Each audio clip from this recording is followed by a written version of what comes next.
Rome is always a popular destination for tourists. However, more tourists crowded the city than usual last week for Pope Francis's first Ash Wednesday.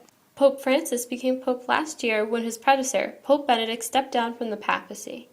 Since then, he's helped alter views of the Catholic Church through his public image.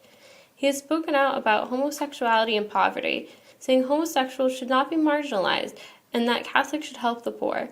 These statements have won him the hearts of many. Ash Wednesday is a holiday celebrated in Christian denominations. It marks the beginning of Lent, the season of religious observation before Easter. In order to observe the holiday, many Christians attend Mass where ash is put on their forehead in the shape of a cross. So what was it like being in the Vatican for Pope's first Ash Wednesday? I went in to find out. As we approached the Vatican, the crowds were significant yet not overwhelming. Even once we were within the city walls, the masses remained controllable.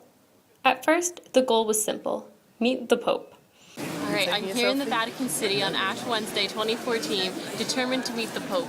It is Pope Francis's first Ash Wednesday since his reign as Pope has begun, and I'm hoping that today, Wednesday, during one of his public outing days, I will be able to encounter him. Let the journey begin. However, we soon discovered that meeting Pope Francis would be more difficult than it seemed. Nick Holmes, a British tourist also visiting the Vatican City on Ash Wednesday, told me about his attempts to meet the Pope.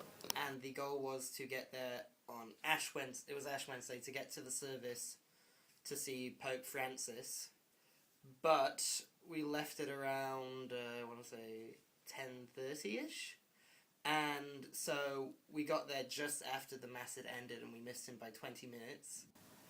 Upon discovering that we would not be meeting the Pope right then and there, we decided to explore the Vatican. This included visiting the Vatican Museum, the Sistine Chapel, and the city's adjacent gardens. But we did not give up on trying to find the Pope. Instead, we headed to St. Peter's Basilica for Ash Wednesday Mass in another attempt to see Pope Francis. Here, the crowds were thicker, the lines longer, and the wait more time-consuming, as we waited hopefully to see a glimpse of the Pope. Here we are in line for St. Peter's Basilica on Ash Wednesday to receive ashes. The line is long yet moving quite rapidly, and there is a slight chance that Pope Francis may appear. Outside the basilica was still set up from where Pope Francis said Mass earlier that morning. Inside, the basilica was crowded with tourists, looking to the center of Catholicism and perhaps looking for a glimpse of Pope Francis. Hoping to see a peek of him myself, I attended Ash Wednesday Mass. Out of respect, I did not film the Mass. However, I can confirm that Pope Francis did not make an appearance. Ultimately, going to Vatican City on Ash Wednesday was a moving experience for me as a member of the Catholic faith. However, even for those outside the faith, the experience was still worthwhile.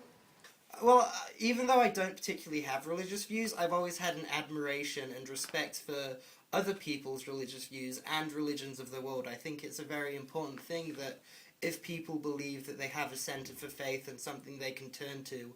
And even though I don't have that personally, I've always had a kind of envy towards people who have this centre. So whenever I see it, as much as I don't necessarily believe in it, I always have an admiration and respect for it. So I thought that just as I would very much like to see Mecca and Jerusalem in my life, the Vatican City is a very important place of worship. So I did want to see it because it's something so important to so many people.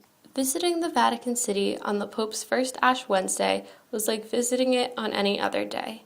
Despite the holiday, there was still difficulty locating the Pope. However, whatever your faith may be, a visit to the Vatican on any day can be worth your while, whether it's due to personal religious significance or merely appreciation for others' religion.